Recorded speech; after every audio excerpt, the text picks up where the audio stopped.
अब देखिए, हम इसका हिंदी अनुवाद बताते हैं आपको। हिंदी अनुवाद बताने से पहले मैं इसका भाव सौंदर्य बता देता हूं। प्रस्तुत जो कबीर दास जी का ये जो पद है, इस पद में 4 बातें बताई गई हैं। कितनी बातें बताई गई इस पूरे पद के अंदर? 4 बातें बताई गई हैं। सबसे पहली बात क्या कि परमपिता परमात्मा या ईश्वर या परमात्मा इस संसार के प्रत्येक कण कण में व्याप्त है। कण कण का मतलब यही हो जाएगा, छोटा से छोटा जो हिस्सा होता है, अंश होता है, भाग होता है, उसमें भी भगवान क्या करते हैं? निवास करते हैं। परमात्मा उसमें भी क्या होता है? विद्यमान होता है, मौजूद होता है, व्याप्त होता है। पहली बात तो इसके अंदर ये बताई जाएगी। दूसरा बताया जाएगा कि परमपिता परमात्मा ज्योति के रूप में, प्रकाश के रूप में, उजाले के रूप में, जीवात्मा के रूप में इस संसार के अंदर क्या करता है? फैला हुआ है। इस संसार में क्या है? फैला हुआ है। हर कण में, हर ज्योति में ईश्वर क्या करता है? निवास करता है। ये दूसरी बात इस पद के अंदर क्या की जाएगी? बताई जाएगी। तीसरा, इस पद में ये बात बताई जाएगी, यह बात बताई जाएगी कि इस संसार के चर और अचर, जिसको चराचर कहते हैं, चर और अचर, चर में भी और अचर में भी। चर का मतलब चलने वाला, चर मीन्स चलने वाला, अचर मीन्स जो चलता नहीं है। चर मीन्स सजीव, अचर मीन्स निर्जीव। सजीव, निर्जीव, चर, अचर, जड़, चेतन, इन सभी के अंदर ईश्वर क्या करता है? निवास करता है। चौथी बात इसके अंदर यह बताई जाएगी कि कबीर दास जी की नजरों में आत्मा और परमात्मा दोनों अलग अलग नहीं है। आत्मा और परमात्मा दोनों अलग अलग नहीं है। कबीर दास जी ने आत्मा और परमात्मा को एक माना है, अद्वैत माना है, एक माना है। और इस अद्वैत स्वरूप को समझाने के लिए कि परमात्मा और आत्मा दोनों क्या होती हैं? एक होती हैं। दोनों अलग अलग नहीं है, दोनों क्या है? एक हैं। इस बात को समझाने के लिए इस पद में अनेक प्रकार के उदाहरण दिए गए हैं, दृष्टांत दिए गए हैं। अपनी बात को साबित करने के लिए उन्होंने अनेक प्रमाण यहां पर दिए हैं। तो ये 4-5 लाइनों का, इस 8-7 लाइनों का भावार्थ माना जाएगा। ठीक है, अब हम इसके बारे में गहराई से अध्ययन कर लेते हैं। कबीर दास जी कहता है, कौन कह रहा है? कबीर दास जी कहता है, हम तो, मैंने तो, मैंने शब्द का मतलब हम कह दो या मैंने कह दो, तो कबीर दास जी कहता है, मैंने तो एक करी जाना, एक एक करी जाना। कबीर दास जी कहता है, मैंने तो परमात्मा को एक ही करके जाना है। परमात्मा का मतलब आत्मा और परमात्मा दोनों को मैंने एक ही रूप में क्या किया है? जाना है, पहचाना है, समझा है या माना है। मैं आत्मा और परमात्मा को अलग अलग नहीं मानता। मेरी दृष्टि में, मेरे नजरिए से आत्मा और परमात्मा दोनों अलग अलग नहीं हैं, दोनों क्या हैं? एक ही हैं। और मैंने तो अपने जीवन के अंदर आत्मा और परमात्मा को एक ही रूप में क्या किया है? पहचाना है। जिन नाहिन पहचाना, जिसने, नाहिन नहीं, पहचाना जाना, जिसने परमात्मा के एक रूप को नहीं पहचाना है। दो ही कहे और परमात्मा को क्या मानता है? 2 रूपों में मानता है। यानी कि आत्मा और परमात्मा दोनों को एक रूप में न पहचान करके या जान करके आत्मा और परमात्मा को 2 रूपों में क्या करता है? जानता है या कहता है। 3 ही को 2 जग।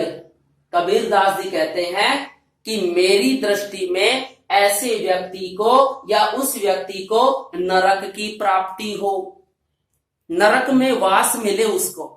कौन से व्यक्ति को? देखिए ध्यान से देख लेना। कबीर दास जी आत्मा और परमात्मा को हमेशा एक करके ही जानता है। आत्मा और परमात्मा में कोई अंतर नहीं मानता है, दोनों को क्या करता है? एक ही मानता है। आत्मा ही परमात्मा है और परमात्मा ही आत्मा है। लेकिन जो व्यक्ति अज्ञानवश होकर के परमात्मा के एक स्वरूप को नहीं जाना या परमात्मा के स्वरूप को एक नहीं मानता है या आत्मा और परमात्मा को एक नहीं मानता है, बल्कि दो ही कहे आत्मा और परमात्मा को अलग अलग रूपों में मानता है, उनको दो रूपों में मानता है, तिन्ही को दो जग। कबीर दास जी कहते हैं कि मैं परमपिता परमात्मा से निवेदन करता हूं, ऐसे अज्ञानी व्यक्ति को जो आत्मा और परमात्मा को अलग अलग मानता है, उसको दो जग मिले, अर्थात उसको नरक की प्राप्ति हो। अपनी बात को साबित करने के लिए कि आत्मा और परमात्मा दोनों क्या हैं? एक ही हैं, इस बात को साबित करने के लिए, प्रमाणित करने के लिए कबीर दास जी तीसरी लाइन में 3 उदाहरण द्वारा अपनी बात को स्पष्ट करते हैं। एक ही पवन, इस संसार में जो हवा चलती है वो हवा क्या है? एक ही है। एक ही पानी, इस संसार में जितना भी पानी है वो भी क्या है? एक ही है। सबको पता है मेरे घर में जो पानी है, आपके घर में जो पानी है, समुद्र में जो पानी है, कुएं में जो पानी है, वो पानी क्या है? एक ही है। क्योंकि पानी का निर्माण किससे होता है? हाइड्रोजन और ऑक्सीजन से, H2O। तो पानी चाहे कैसा हो, चाहे पानी गंदा हो, चाहे निर्मल पानी हो, पवित्र पानी हो, उसमें जो मूल तत्व होता है जिससे उस पानी का निर्माण होता है वो क्या है? एक ही है। हवा वो भी क्या है? एक ही है। हो सकता है हवा दुर्गंध भी हो सकती है, सुगंधित भी हो सकती है, लेकिन हवा का जो मूल गुण है वो क्या है? एक ही है। ऐसा होगा नहीं कि अमेरिका में जो हवा चलती है उसमें अलग गुण पाया जाता होगा, भारत की हवा का अलग गुण होगा, जापान के पानी का गुण अलग होगा। ऐसी कोई बात नहीं है। इस धरती पर जितनी भी हवा चलती है और जितना भी पानी है वो सब क्या है? एक ही है। उनमें कोई अंतर नहीं है, उनको हम अलग अलग नहीं मान सकते। एक ही ज्योति समाना, इस संसार के अंदर जो रोशनी फैली हुई है, सूर्य की रोशनी जो फैली हुई है वो भी क्या है? एक ही है। वो भी क्या है? एक ही है। इसीलिए आत्मा और परमात्मा भी क्या है? एक ही है। जिस प्रकार से हवा एक है, पानी भी एक है, और इस सृष्टि में जो भी ज्योति समाहित है, फैली हुई है, विद्यमान है, विराजमान है, वो भी क्या है? एक ही है। इसी प्रकार से आत्मा और परमात्मा ये दोनों अलग अलग नहीं हैं, ये दोनों भी क्या हैं? एक ही हैं। एक ही खाक गढ़े सब भांडे, एक ही कोहरा साना। आगे उदाहरण दे रहे हैं। एक ही खाक है, एक ही मिट्टी को साना मिलाकर, साना का मतलब क्या होता है? मिलाकर, कि एक ही मिट्टी को मिलाकर के कौन? कोहरा, कुम्हार, कुंभकार, सब भांडे गढ़े, सभी बर्तनों का क्या करता है? निर्माण करता है। दोबारा देख लो कि एक ही खाक, एक ही मिट्टी को साना मिला करके कोहरा, कुम्हार क्या करता है? सब भांडे गढ़े, सभी बर्तनों का क्या करता है? निर्माण करता है।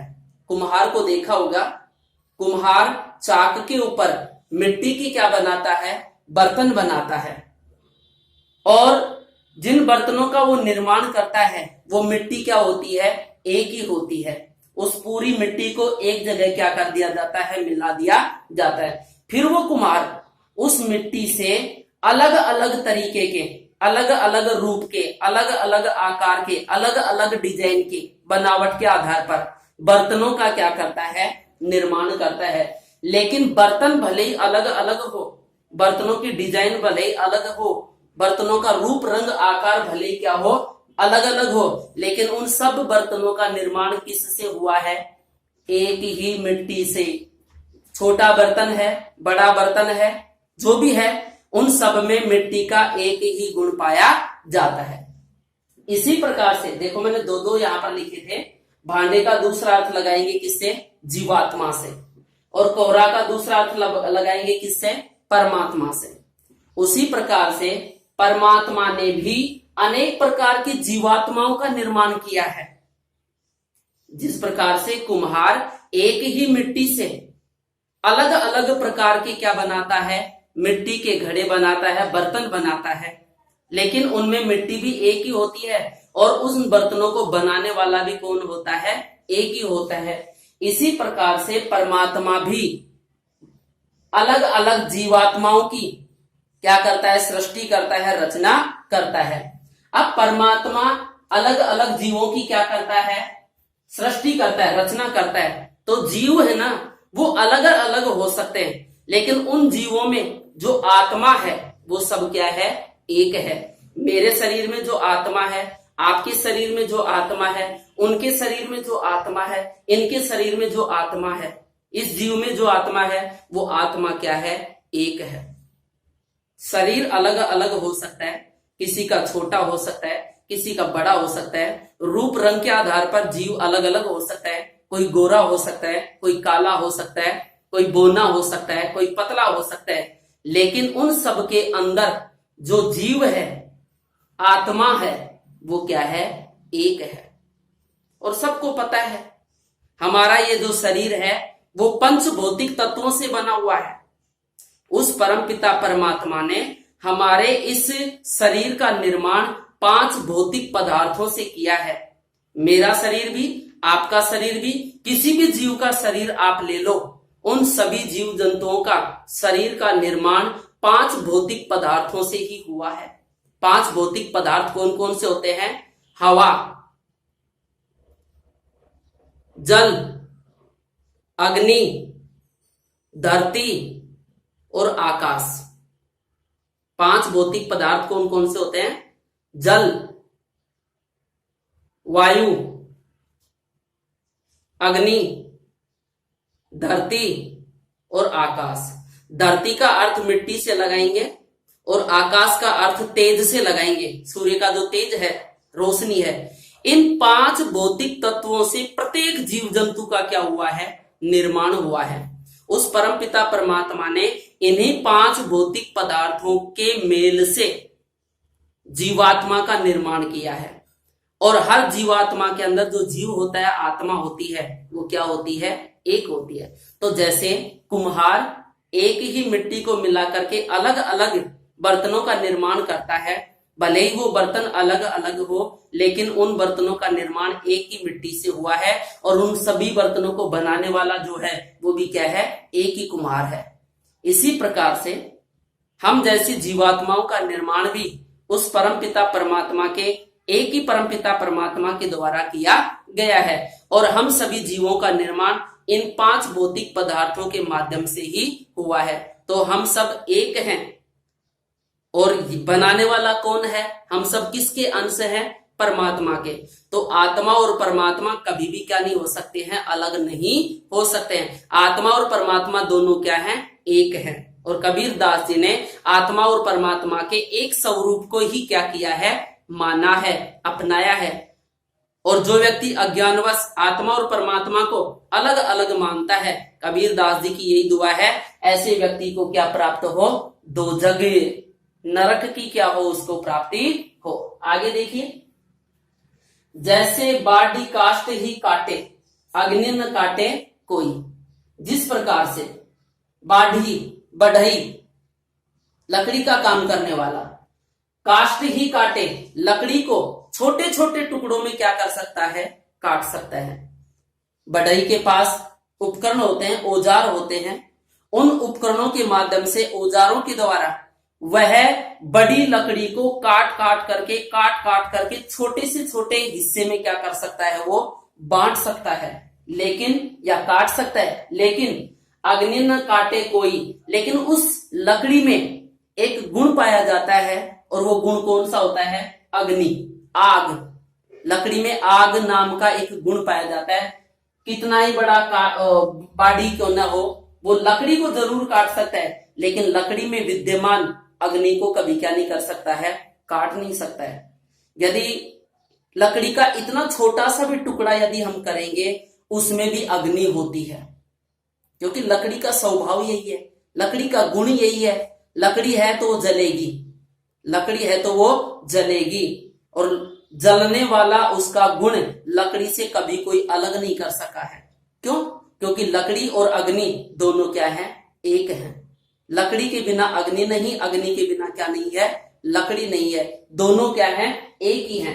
तो उदाहरण यहाँ पे दिया गया है कि जिस प्रकार से बढ़ई लकड़ी को भले ही काट सकता है, लेकिन लकड़ी में विद्यमान या मौजूद अग्नि को कभी क्या नहीं कर सकता है, काट नहीं सकता है। ऐसे ही आत्मा से, आत्मा को परमात्मा से, या परमात्मा को आत्मा से कभी अलग नहीं किया जा सकता है।